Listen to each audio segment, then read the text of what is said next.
আমি সঞ্জয় কর্মকার সঞ্জয়ের সঙ্গে কিছুক্ষণ ইউটিউব চ্যানেলে সকলকে জানাই স্বাগত এবং আন্তরিক শুভেচ্ছা। এখনকার প্রতিবেদন বারুইপুর কাণ্ডে মূল অভিযুক্ত প্রভাস মণ্ডল এনকাউন্টারে মৃত বলে ঘোষিত হলো। এটা নিয়েই কিছুক্ষণ কথা বলবো, এটা নিয়েই কিছুক্ষণ আলোচনা করব। গত রাতে পুলিশ বারুইপুর ধর্ষণকাণ্ডের মূল অভিযুক্ত প্রভাস মণ্ডলকে নিয়ে যায় সেই কাণ্ডের পুনর্নির্মাণের জন্য। সেখানেই পুলিশের দাবি যে প্রভাস মণ্ডল এক পুলিশ অফিসারের সার্ভিস রিভলভার ছিনতাই করে এবং গুলি করতে উদ্যত হয় সেই রিভলভার থেকে। সেই সময় পুলিশ সক্রিয় হয়ে ওঠে এবং তাকে এনকাউন্টার করে হত্যা করা হয় বা তাকে মারা হয়। তারপর তাকে হসপিটালে নিয়ে গেলে, স্থানীয় হাসপাতালে নিয়ে গেলে তাকে সেখানে চিকিৎসকরা মৃত বলে ঘোষণা করে। পুলিশ তার পরিবার, মা এবং স্ত্রীর কাছে যান, তাকে খবর দেন যে প্রভাস মণ্ডল এনকাউন্টারে মারা গেছে। তারা দেখতে চান কিনা, তার মাকে জানানো হয় যে তার ছেলেকে দেখতে চান কিনা, সেটা তাদেরকে জানানো হয়। তার মা বলেন যে না, আমার ছেলে যেমন কর্ম করেছে তেমন ফল পেয়েছে, আমি আর ওই ছেলেকে দেখতে চাই না। তার স্ত্রীও নিমরাজি হয়ে তার স্বামীকে দেখতে চাননি, বলেছে যে পুলিশ যা ভালো বুঝেছে ব্যবস্থা করেছে। এটা গেল মূল খবর। কিন্তু এই ঘটনা নিয়ে বর্তমানে রাজ্য রাজনীতি বেশ উত্তাল এবং পশ্চিমবঙ্গে আলোড়ন পড়ে গেছে যে পশ্চিমবঙ্গে এনকাউন্টারে মারা গেল একজন অভিযুক্ত এবং ধর্ষণকাণ্ডের মতো ভয়ঙ্কর কাণ্ডে একজন মূল অভিযুক্ত মারা গেল। এ নিয়ে বিশেষভাবে বিভিন্ন ব্যক্তি প্রতিবেদন করছেন এবং বিভিন্ন ব্যক্তি তারা বিভিন্ন মতবাদ দিচ্ছেন, তাদের বক্তব্য জানাচ্ছেন। রাজনৈতিক দলের ব্যক্তিরা তারা রাজনৈতিক দৃষ্টিকোণ থেকে তাদের দলের পক্ষের ভাবনা থেকেই তারা বক্তব্য পেশ করবেন, বক্তব্য রাখবেন, এ নিয়ে কোনো সন্দেহ নেই। বিরোধী দলের মতন বক্তব্য রাখবেন।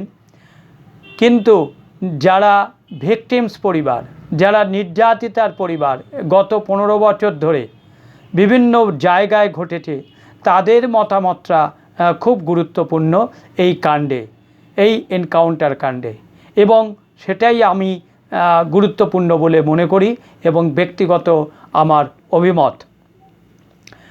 মাননীয় বিকাশ রঞ্জন ভট্টাচার্য, প্রখ্যাত আইনজীবী, তিনি জানিয়েছেন যে এই ঘটনা ধামাচাপা দেওয়ার জন্য এবং প্রকৃত সত্যকে আড়াল করার জন্য এই এনকাউন্টার করা হয়েছে। এটা একটা মধ্যযুগীয় বর্বরতা। বিকাশ রঞ্জন ভট্টাচার্য বলেছেন, বিজেপির রাজ্য সভাপতিকে শ্রমিক ভট্টাচার্যকে এই বিষয়ে প্রশ্ন করা হলে তিনি বলেন, বিকাশ রঞ্জন ভট্টাচার্য তিনি যত কম কথা বলেন ততই তার জন্য এবং তার দলের জন্য মঙ্গল। বিমান বোস জানিয়েছেন যে এনকাউন্টারের একটা নিয়ম আছে, যতটুকু তিনি জানেন যে lower portion of the body, সেখানেই গুলি করতে হয়। কিন্তু পুলিশ কি করেছে তা জানি না, বা প্রকৃত ঘটনা বা প্রকৃত সত্য ঘটনা কি তা জানি না। কিন্তু একটা ভয়ঙ্কর অরাজক অবস্থা চলছিল বা অভিযুক্তরা বিভিন্নভাবে একটা সমাজকে কলুষিত করছিল, এ নিয়ে কোনো সন্দেহ নেই। মমতা ব্যানার্জি এবং মহুয়া মৈত্র তারাও প্রতিবাদ করেছেন। মহুয়া মৈত্র বলেছেন এটা জঙ্গলরাজ, এটা ল অফ দ্য রুল নয়, সেটাকে ভায়োলেট করা হয়েছে। অধীর চৌধুরীও তার মতো করে তিনি বক্তব্য পেশ করেছেন। তিনি পুলিশের দিকে ব্যর্থতার তীর ছুঁড়ে দিয়েছেন। এ তো গেল রাজনৈতিক দলের বক্তব্য। কিন্তু কামদুনি কাণ্ডের প্রতিবাদী মুখ টুম্পা কয়েল এবং মৌসুমী কয়াল, তারা কি বললেন? টুম্পা কয়াল বললেন যে আমরা 14 বছর ধরে বিচার পাচ্ছি না, আমরা বহুদিন হয়ে গেল যে আমাদের এই হত্যাকাণ্ডের কোনো বিচার পাইনি, কিনারা হয়নি, এবং যারা অভিযুক্ত তাদের বেকসুর খালাস করে দেওয়ার একটা ব্যবস্থা গত সরকার করেছে। কোর্টে তারা বিভিন্নভাবে আইনজীবী বদল করেছেন। 10 থেকে 11 বার তারা আইনজীবী বদল করে ব্যাপারটাকে, মানে এই কামদুনির কেসটাকে লঘু করে দেওয়ার চেষ্টা করেছে, এবং সরকারের বদান্যতায় অভিযুক্তরা পার পেয়ে গেছে এবং ফাঁসির আসামি খালাস পেতে সরকার সাহায্য করেছে। মৌসুমী কয়াল বললেন যে বাংলায় অসুরবধ শুরু হয়েছে। এই এনকাউন্টারের ঘটনা শুনে ভীষণ মনে মনে শান্তি পেলাম। টুম্পা কয়াল বলেছে যে আমিও এই এনকাউন্টার কাণ্ডে সমর্থন জানাচ্ছি এবং মনে মনে শান্তি পেয়েছি যে অসুররা এই যারা ধর্ষণ করে তাদের হত্যা করা হলো। তামান্নার মা বলেছেন যে আমি খুশি, এই কারণে খুশি যে সমাজ এভাবে যদি অপরাধ বাড়তেই থাকে আর সরকার যদি অপরাধীকে আড়াল করতেই থাকে তাহলে অপরাধ কখনো কমে না, অপরাধ বাড়ে এবং অপরাধীদের বাড়বাড়ন্ত ঘটে। তামান্নার মা বলেছেন যে না, ঠিক আছে, যা হয়েছে ভালোই হয়েছে। অভয়ার মা, তিনি বলেছেন যে বর্তমান মুখ্যমন্ত্রী এবং আগের মুখ্যমন্ত্রীর সঙ্গে এটাই তো মূলগত পার্থক্য।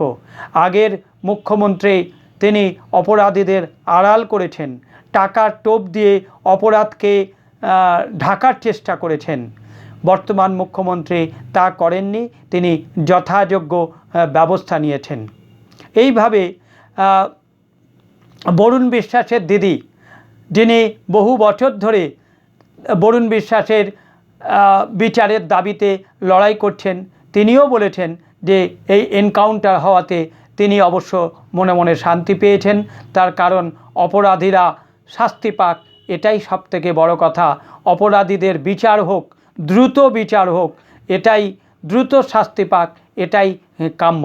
এভাবে যারা ভিকটিমস ফ্যামিলি, নির্যাতিতার পরিবার বিভিন্নভাবে গত 15 বছর ধরে বিভিন্নভাবে তারা বিচার চালিয়ে যাচ্ছেন, বিচার পাওয়ার জন্য লড়াই চালিয়ে যাচ্ছেন, তারা বলেছেন যে এই এনকাউন্টারে তারা আশ্বস্ত বোধ করছেন, শান্তি পাচ্ছেন এবং তারা বিশ্বাস করছেন যে মাননীয় মুখ্যমন্ত্রী দ্রুত পদক্ষেপ নেবেন এ ব্যাপারে। এবার আসি নির্যাতিতার পরিবার তারা বলেছেন যে দাদার ওপর তাদের ভরসা আছে, দাদা সঠিক ব্যবস্থা নেবে, দাদা ঠিক কাজ করছে, কোনো চিন্তা নেই, পুলিশের ওপরও তাদের আস্থা আছে এবং ভরসা আছে।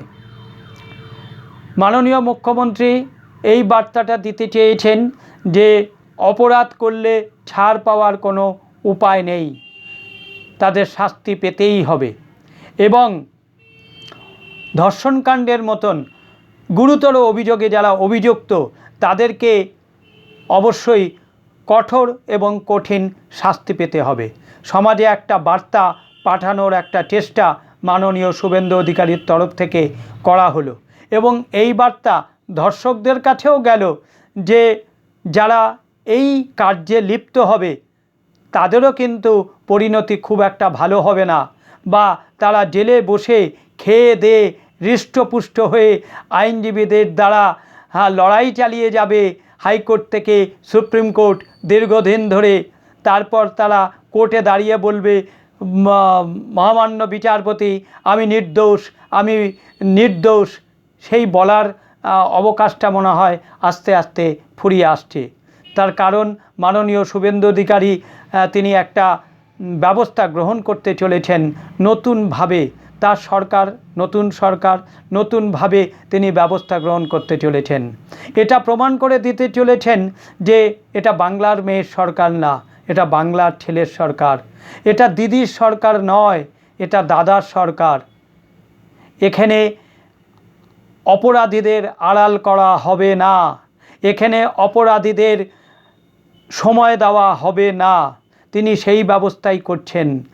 তিনি এটা প্রমাণ করলেন যে এটা বাংলার মেয়ের সরকার নয়, এটা বাংলার ছেলের সরকার। দিন বদলেছে, সরকার পাল্টেছে, সরকার পরিবর্তন হয়েছে, মুখ্যমন্ত্রী পরিবর্তন হয়েছে।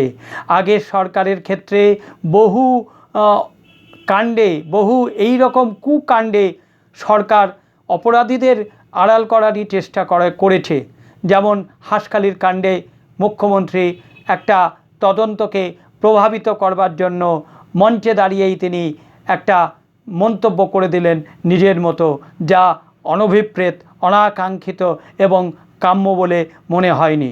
কিন্তু তিনি তার মতো করে সব কিছু চালিয়েছেন।